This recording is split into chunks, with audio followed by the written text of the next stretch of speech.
What's up everybody, I'm Kirk, welcome back to the channel. Not long ago, by way of Steam Next Fest, I came across a delightful demo for an upcoming title called ADACA, a throwback shooter that mixes the stylings of Half-Life and Halo, presented in a colorful, low-poly wrapper. It was a fun and polished demo that impressed me enough to slide ADACA onto my most anticipated list of 2022. And lucky for me, I wouldn't have to wait long to play more of it. ADACA has been in development for a few years now, and is now gunning for the finish line this summer of 2022, and the developer was kind enough to send me a beta build. So today I'm going to be kicking the tires on ADACA, giving my thoughts on this early build and whether or not this is a game worthy of your Steam wishlist.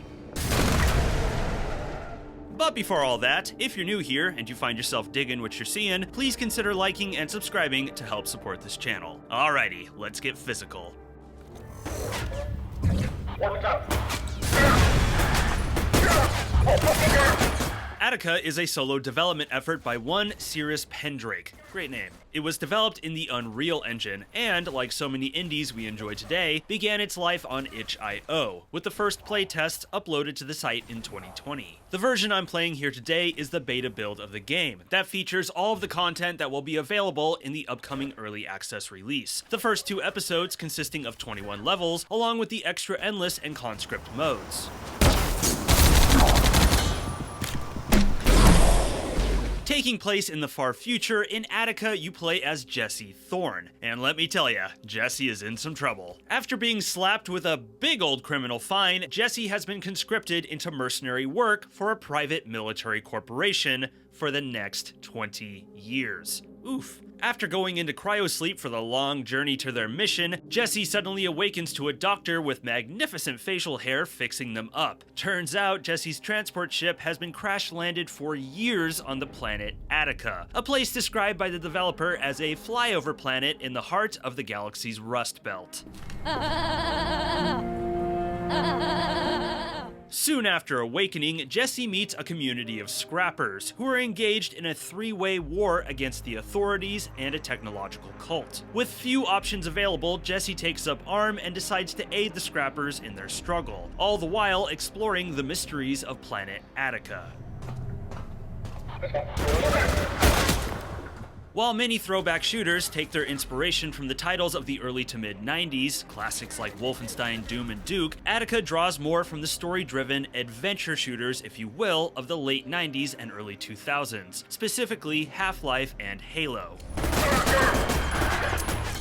Mechanically, the game borrows most from Half-Life 2. Movement and shooting has a familiar weight and sway to that of Valve's legendary sequel, and everything in the game world is driven by simulated physics. Not to mention the more blatant things inspired by Gordon Freeman's adventure, like your enemies. The police force you take on is a dead ringer for the Combine, right down to the Special Forces ones wearing white and their feedback death rattles.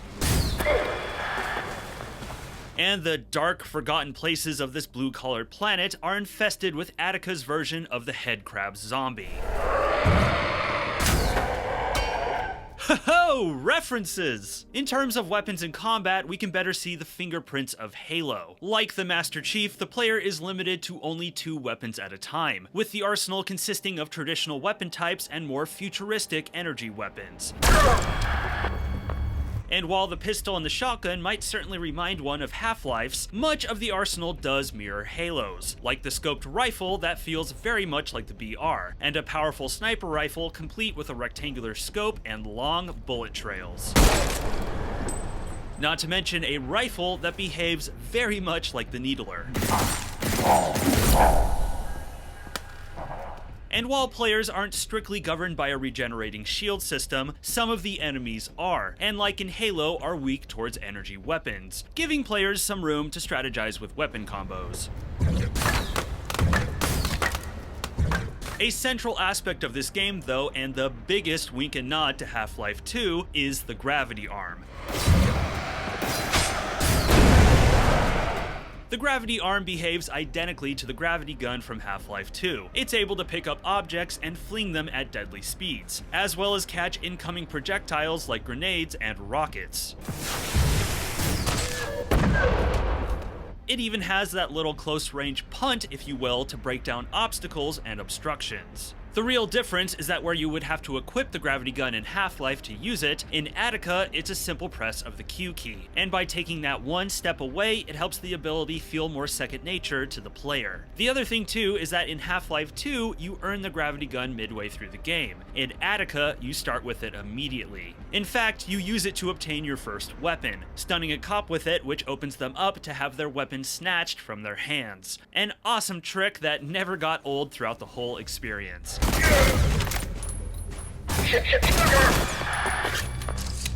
It's up to you how much you want to use the gravity arm, but at times it feels like ADACA took Half-Life 2's famous Ravenholm level and just made that into an entire game, which is awesome. And I'm curious if it's possible to go through ADACA entirely without ever firing a single bullet and just using physics.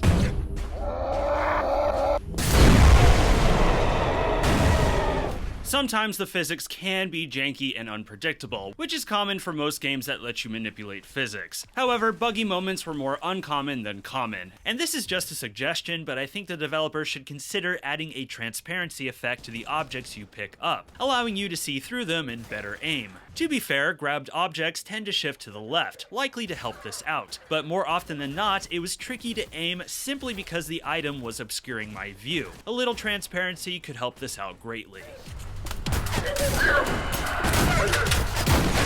Now, while ADACA does borrow liberally from the two biggest 8 shooters to ever grace the planet Earth, what helps set it apart is its graphical presentation. The world is blocky, angular, and shaded in flat colors. I know the low-poly art style isn't everyone's cup of tea. However, I think it can be charming if done well, and in ADACA, it's done well. The first thing that really grabs me is the wide range of color. For such a conflict-riddled world, ADACA is bright and lively. The sky is blue and populated with fluffy clouds. Terrain is characterized by tanned rock and stretches of lush grass. And the ramshackle buildings are a plethora of greens, reds, browns, and blues. It's energetic and inviting, and yet doesn't get in the way of the game's darker themes. Perhaps that's because the game doesn't shy away from them. It all reads a little bit like plastic, and I mean that in the best way possible. As if you're playing in a world of action figures and dioramas, perhaps vibing like the first-person shooter LEGO never made. And some of these environments, dare I say, are a little jaw-dropping at times. There are some beautiful vistas to behold, and it's here that you see that while the developer kept the graphics quote-unquote simple, they focused on making the compositions complex, giving Planet ADACA some distinct character. It's talented work all around. There's some nice detail on the ground level too if you pay attention, like picking up trash cans and watching bits of garbage fly out of them, or exploring an old saloon and finding a mousetrap under the stairs. Not to mention the general clutter and mess of the scrapper towns and sanctuaries. What helps bring it all together is the soft, warm lighting, which gives the world a more realistic, if not tangible feel. The lighting is also used to great artistic effect as well, like a streak of sunlight illuminating the catwalks of an old mine.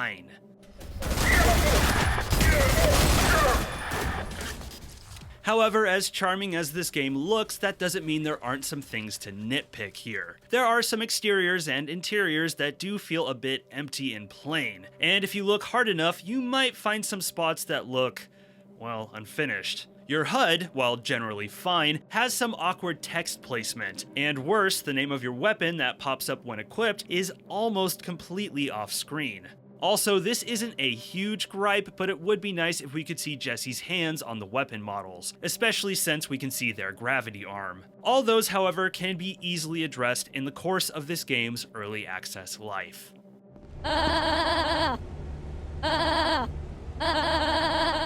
ADACA is a story-driven shooter, and as you make your way through it, the game takes its opportunities to relay its narrative strictly through player experience, never breaking immersion. Basically, it's the Half-Life method of storytelling, which I'm sure comes at no surprise. You'll visit scrapper settlements where you can learn about the intricacies of this three-way war, and for me, it was hard not to see the parallels with some of the conflicts we've witnessed in the real world over the last few years. There are definitely some lines to read between in this game, if you choose to. I do enjoy the world cooked up here though, and there are some clever world building concepts. Like I mentioned earlier, soon after awaking from cryosleep, you meet the Scrappers. What I didn't mention is that the Scrappers live in a town built next to your crashed ship, whose whole economy relies on junking it. A story detail I just plain found interesting. You also have some enjoyable companions along the way. The by the seat of his pants Dr. Chops, who lives up to his name with all his facial fun, and your sometimes combat companion Kelly, who is clearly inspired by Alex Vance. Not as charming as Miss Vance, but someone I liked having at my side nonetheless.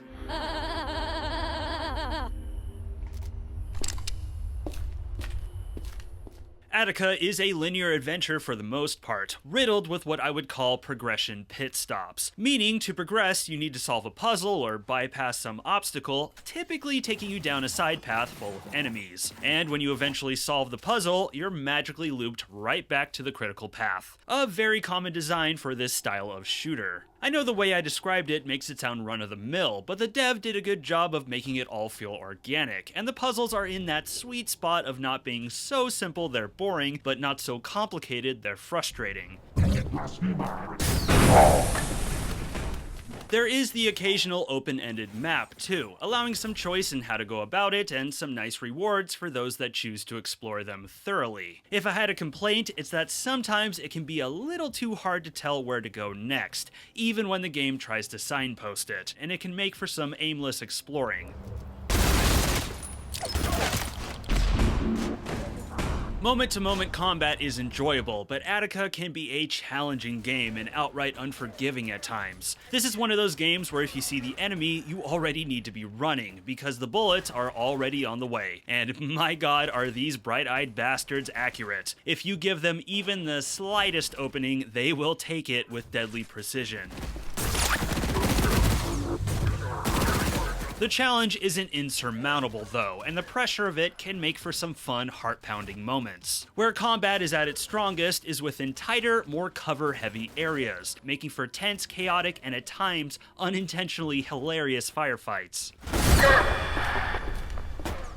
Yeah, I could do that all day. Where it's at its weakest is fighting in more open areas, with little cover, feeling like a whole lot of aimless circle strafing as you try to run away from enemy bullets and get the drop on them. Plus, the enemies are a hair on the spongy side, so even if your shots are connecting, these moments can prolong themselves a few clicks further than you may like. Also, I got the impression that the AI doesn't totally know what to do with itself in larger areas. A few times enemies would run off, likely to flank or just to grab cover, only to get lost and sidetracked, making it so when I circled back later, they would surprise me and sometimes kill me. Aggroing enemies feels inconsistent too. Often enemies can spot you easily and from a distance. However, sometimes you'll find them daydreaming about, totally oblivious to how close you are. None of this really harms the overall fun of the combat, but it can make for some annoying moments.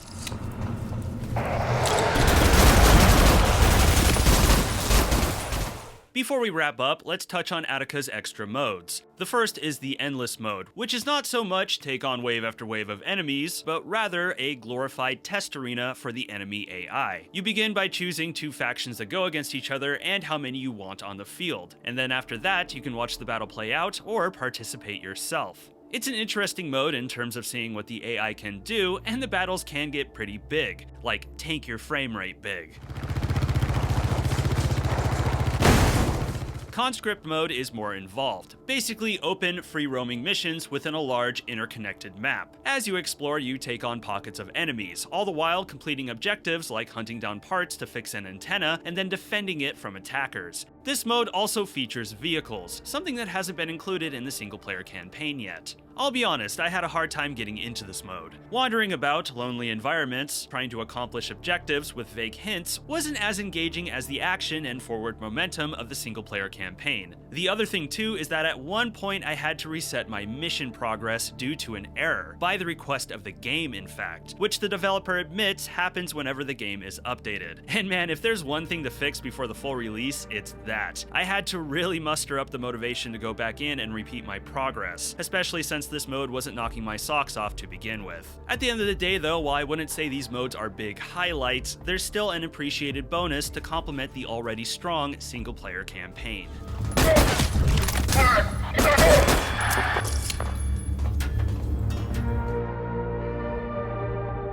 ADACA is in an ideal place for an early access title. There's already a high level of polish, and its gameplay loop is fun and challenging. Plus, it's hard to imagine someone being disappointed with the amount of content on offer. 2 episodes, 21 missions with the Endless mode and Conscript mode. And despite those not being quite as enjoyable as a single-player campaign, they are still appreciated bonuses. From here, it's just refine, refine, refine. Balance and AI tweaks, bug fixes, and just a little more of a spit shine on the presentation. If all goes according to plan, I think ADACA has a shot at being one of the best throwback shooters of the year. So, when can you get your hands on it? Well, the developer is committed to release the early access version on Steam this summer, with episode 3 planned to release sometime after. However, keep in mind, this is a solo development team, which brings with it certain hurdles. So whether it'll be early summer or late summer is hard to say. I say take your time and get it right. If you're dying to play this now though, there is a generous demo on Steam that consists of the first episode and the Conscript missions. I highly recommend giving it a try.